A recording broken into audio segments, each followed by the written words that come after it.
Hello everyone, আসসালামু আলাইকুম। This is Parvin from Netherlands, Parvin kitchen blog থেকে। আজকে আমি লাউ চিংড়ি রান্না করতে যাচ্ছি একদম দেশি স্টাইলে। এখানে দেখতে পাচ্ছ আমি ভালো করে পেঁয়াজ, রসুন, টমেটো, মশলা সব কিছু কষিয়ে চিংড়ি মাছটা ভালো করে ভুনা করতেছি। তো চিংড়ি মাছটা প্রায় হয়ে গেছে।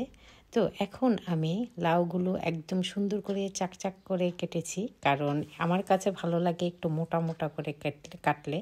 তো আমি এখন লাউগুলো চিংড়ি মাছের সাথে দিয়ে দিব, ভালো করে এগুলো কষাবো একসাথে।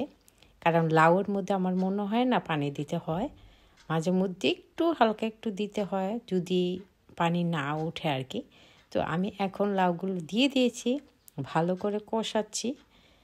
ভালো করে কষিয়ে দেখবো যে পানি ওঠে কিনা। যদি পানি না আসে না হয় তাহলে একটু পানি দিতে হবে আর কি।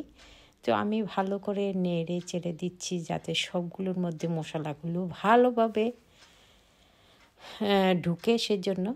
তো আমি এখানে কত হলুদ, মরিচ, ধইনা, আমি একটু জিরাও দিয়ে থাকি, কারণ ধইনা জিরা আমি সব সময় ইউজ করে থাকি। আর রসুন তো বটেই, অনেকে আছে রসুন ইউজ করে না মাছের মধ্যে এর মধ্যে, কিন্তু আমি সব সময় রসুন, পেঁয়াজ, রসুন, জিরা, ধনিয়া এগুলো সব কিছুর মধ্যে ইউজ করে থাকি। তো দেখতে পাচ্ছ এই যে লাউর মধ্যে অনেক পানি উঠে গেছে, তাহলে পানি আর দেওয়া লাগবে না, সুরা দেওয়া লাগবে না আর কি। তো লাউটা সিদ্ধ হয়ে যাবে। এই লাউটা এসেছে আমাদের গাছের লাউ। অনেক আগের ভিডিও আমি দিব করে আর দেওয়া হচ্ছিল না। এটা হচ্ছে আমাদের গাছের লাউ 2024 সাল।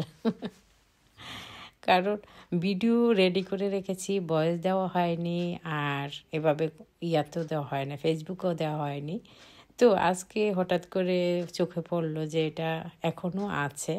এভাবেই আমার টেলিফোন একদম ফুল হয়ে আছে। তো এখন বসে বসে কালকেও অনেকগুলো ভিডিও রেডি করেছি।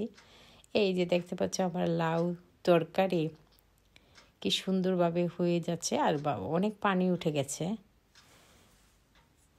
লাউয়ের মধ্যে এভাবেই পানি উঠে যায়, পানি দিতে হয় না। আর এখানে আমি ফ্রেশ ধনেপাতা কেটে রেখেছি। ধনেপাতা কিন্তু এখানে অ্যাভেলেবেলই পাওয়া যায়, সব সময় পাওয়া যায়, তো সেই জন্য কোনো সমস্যা হয় না। আর আমরা তো ধনেপাতা ছাড়া খেতে পারি না, ভালো লাগে না, সব সময় ধনেপাতা দিতে হয়। আমার মাও খুবই পছন্দ করে ধনেপাতা, কাঁচামরিচ। এখন খেতে পারে না, কিন্তু আগে কাঁচামরিচ আর ধনেপাতা ছাড়া আমার মার তো চলতোই না। তো আমিও ওটাই শিখেছি, আমিও সব সময় ধনেপাতা ইউজ করি, কিন্তু আমার বাচ্চারা তেমন একটা পছন্দ করে না। আর এই লাউ তরকারি তো ওরা খায় না, কখনো খায় নাই, ওরা পছন্দ করে না। আমি আর আমার জামাই খেয়ে থাকি, দুইজনে মিলেই খেয়ে থাকি। তো এই যে এখানে আমার লাউ চিংড়ি হয়ে গেছে।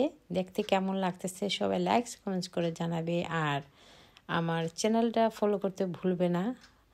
তো thank you so much everyone, bye by.